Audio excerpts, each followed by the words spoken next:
All right, welcome to Cubic Workshop 101. I had the joy of taking this, I believe it was in 2001 at the Niagara IJA Juggling Festival. I heard about this thing called Cubic. Jay Gilligan, a innovator in the juggling world, was talking about this thing, and he said all we would do for the entire time was the 3-ball cascade. But he said it would be the most interesting and the most challenging 3-ball cascade you ever do. So I thought that's a workshop for me, and I took it and I loved it. And this won't be a perfect rendition of what he did, but it's my variant that I've enjoyed playing with over the years. And yeah, y'all ready to begin? Ready. Cool. So begin the 3-ball cascade.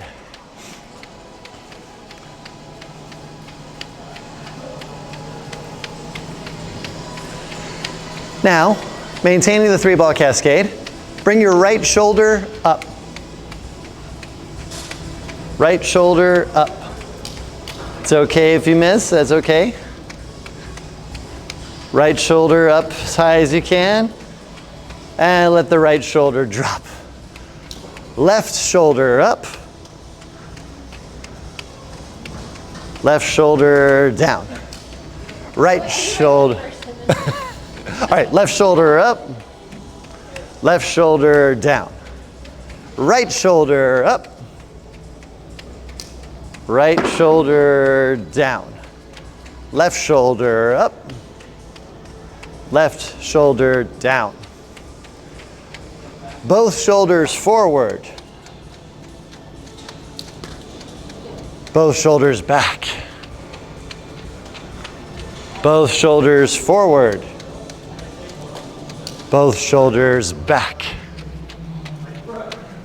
Both shoulders up. Both shoulders down. Both shoulders up. Both shoulders down. Let your head tilt over to the right. Right ear towards right shoulder.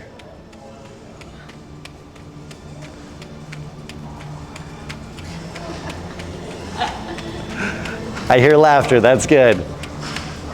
And head back to normal. Now let your left ear drop towards the left shoulder.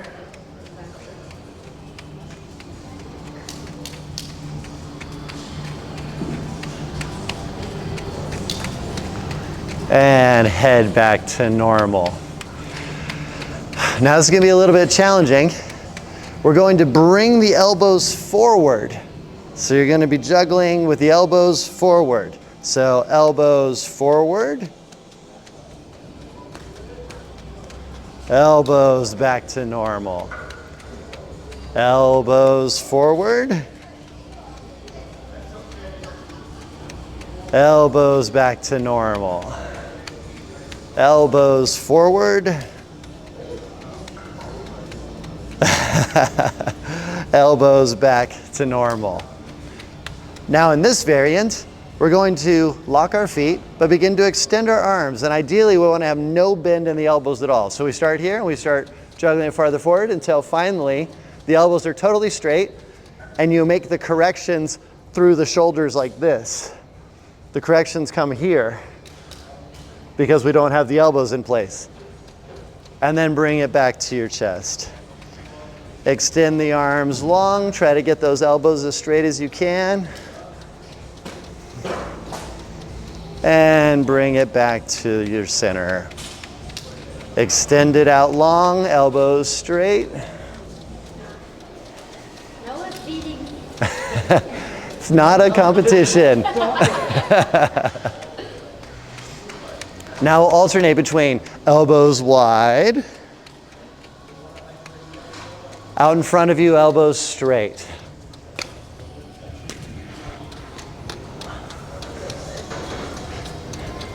Elbows wide. Elbows straight out in front, nice and straight. Good. Now, we're going to start to widen our hands. So widen your hands by about 2 inches.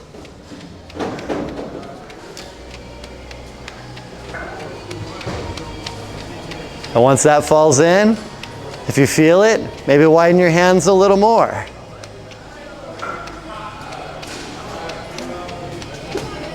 If that's fallen in, maybe widen your hands a little more. Start getting that horizontal throws like this.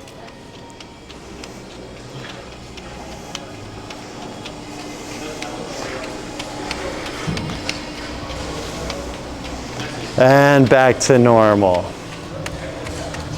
All right, you know how we were doing elbows wide? Now I want you to bring your elbows as close together. And if you are able to make them touch and continue juggling, see if you can widen your hands and continue juggling with the elbows touching. So, exactly. So the elbows come together to touch. It helps to lean over from the waist a little bit. But if you notice, the elbows should be fused. The idea behind this is if you can juggle in all of these really uncomfortable, unnatural positions, there will be no place that's uncomfortable to juggle in. Because everything feels okay after this. So bringing the elbows to touch. Elbows wide.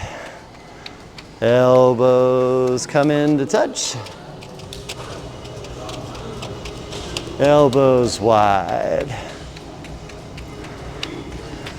Good. Elbows come in to touch one more time. And elbows back to normal. Ground through your left foot. Right foot is just barely touching. And when you're ready, lift the right foot off the ground, balancing just on the left foot. Maintain the cascade. Find your drishti, find a point to focus on, or hop around.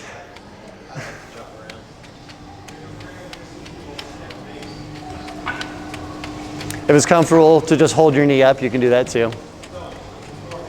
Whatever's comfy.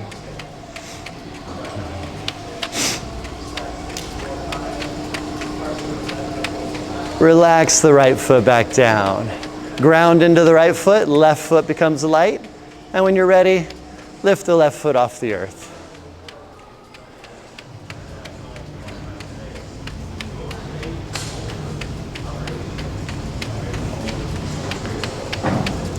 If it's more comfortable to just lift it in front of you, that's fine too.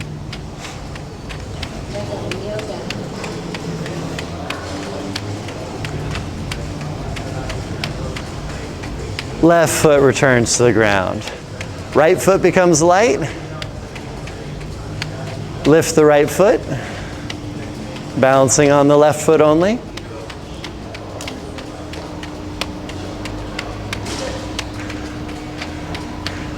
And switch.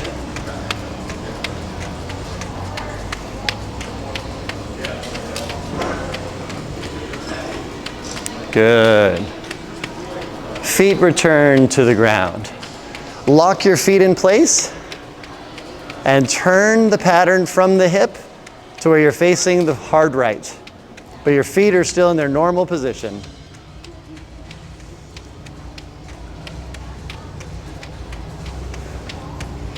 Breathe. Return to center. And then turn all the way to the left, keeping the feet facing forward. You can also, from this point, mix things, like doing this with the elbows straight from the half twisted position. You could be in the half twisted position and bring the elbows to touch. Any of these can be mixed together. Return to the front. Put your feet to where they're touching, heels touching, and do a very slow little mini step 360. Little bitty steps. Then the other way.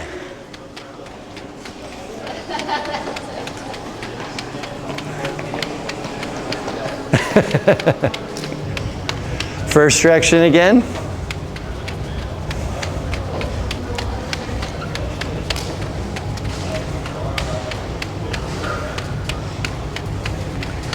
And second direction.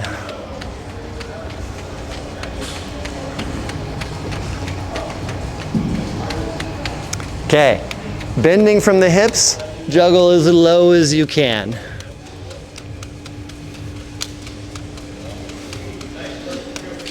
For extra credit, from the low juggle, twist to the right with the feet facing forward.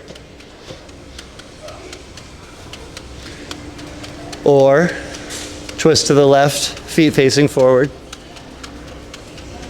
Try to get as low as you can, arms as straight as possible.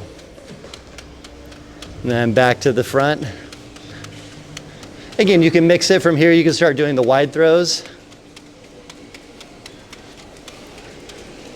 Good. And stand back normal. Now, see how much space there is between the balls here? I've got all this space. Let's make the pattern smaller. Now, once that falls in, if you're comfy, maybe make it a little smaller.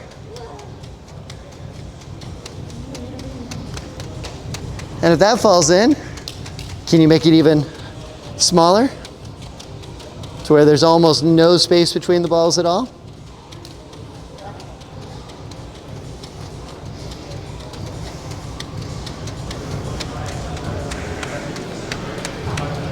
Good. Okay, now let's juggle it as high as we can. Bringing those hands up nice and high. If you want extra credit, you can do the twist from the hip again. Keep the high juggle. Back to center, twist the other way. High juggle. Keeping those feet locked. Back to normal. Now, let's move the pattern to the right. Keeping it in the same plane. So we're not twisting, we're keeping it in the same plane, and then to the left. As far as you can get it comfortably. If it's only a few inches at first, just a little bit plane shift, that's okay. Maybe you alternate back and forth, left to right.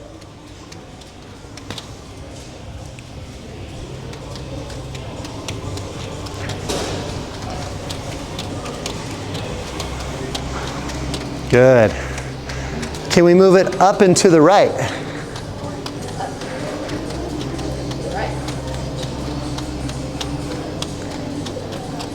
And back to normal. Up and to the left.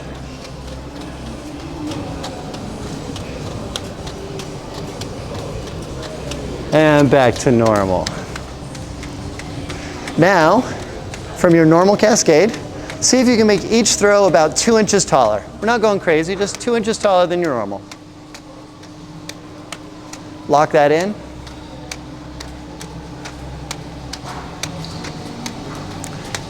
And once you have that under control, you're not moving your feet, maybe move it up 2 more inches.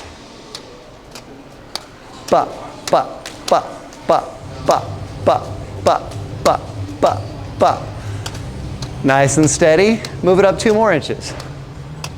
So we're at about a 5 or 7 ball height now. Try to keep them nice and consistent. Only go as high as you can control. If you start to lose control, regain control. If you feel comfortable, move it up a little higher, maybe to a 7 or a 9 ball height.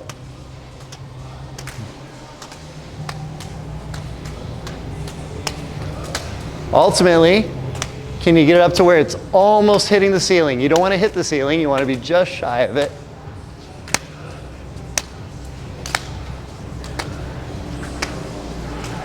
I've seen somebody do this exercise in a gymnasium, and there was a steel girder, and the props were going within inches on each side of the steel girder at 40 feet.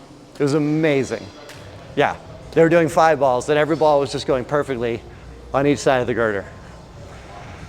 Cool. Okay, back to our normal cascade. I want you to pick one ball and obsessively stare at it. Follow it with your eyes.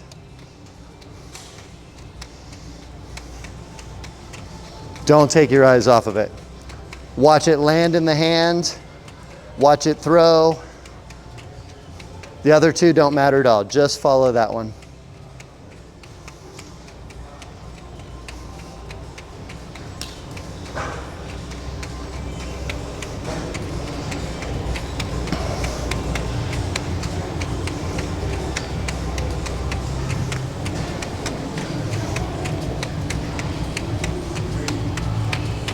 Good.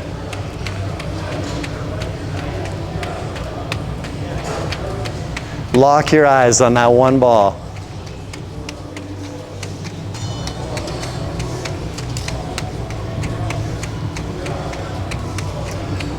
And if you've got that, try locking your eyes on two at once, as impossible as that seems. See if you can follow. Try to really lock in with those two and be one with those two and everything that's happening with them the same way you're just doing with the one. To where the third is just an afterthought.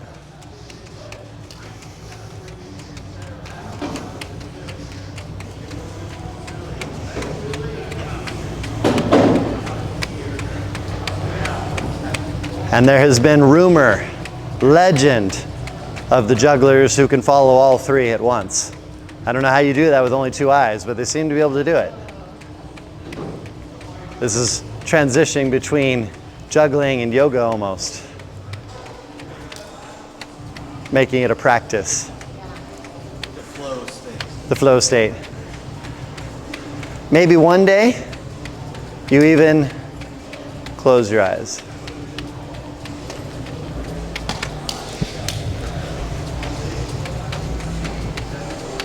And if you do get the eyes closed down, if you do get the eyes closed, maybe,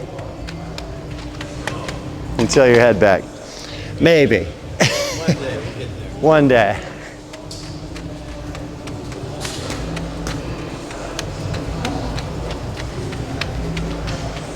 There it is. That's so cool. I used to be able to do this and then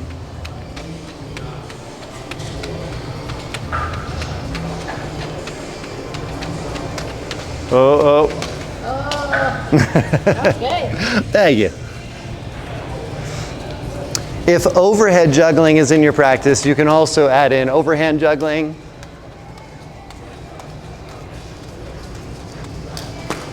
If locked in body throws are in your practice, you can also add in locked in body throws, like under the leg. I'm just showing where this can take you.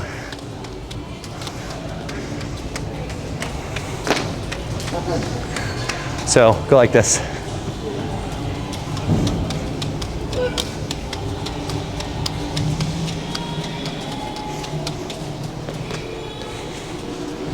I find that I'm actually cradling my leg a little bit in my elbow. It limits the juggling, but it helps me hold the leg steady.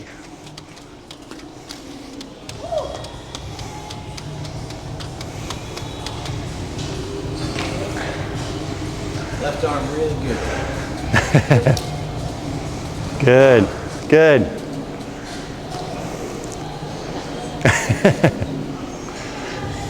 Now, the really cool thing about this is a wonderful exercise, but imagine you write a routine that utilizes combinations of these principles. Oh, there's also,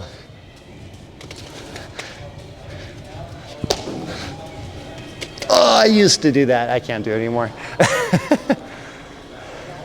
Oh. Let me try one more time.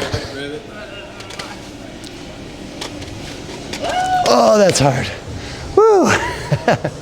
So there's a basic cubic workshop. Any thoughts, questions? What do you think? He won? So, well, good job. Challenging, thank you. Yeah. Cool. So there's some basic cubic. And a lot of those principles can be expanded on because you say, oh, well, now I know Mills' mess. Awesome. Do the whole exercise in Mills' mess. Do Mills mess. There, do Mills mess low. Do Mills mess high. Do Mills mess with the arms straight. You know Burke's Barrage? Do the whole sequence all in Burke's Barrage. If you were to actually make that your thing, if you were to take this workout and just start doing, 5-3-2, 5, or 4-3-2, 4-3-2, 4-3-2. Every one of those patterns can be run through this drill. And the way it'll open up your mind to the possibilities is amazing. So, cool. Of course. Thank you, thank you.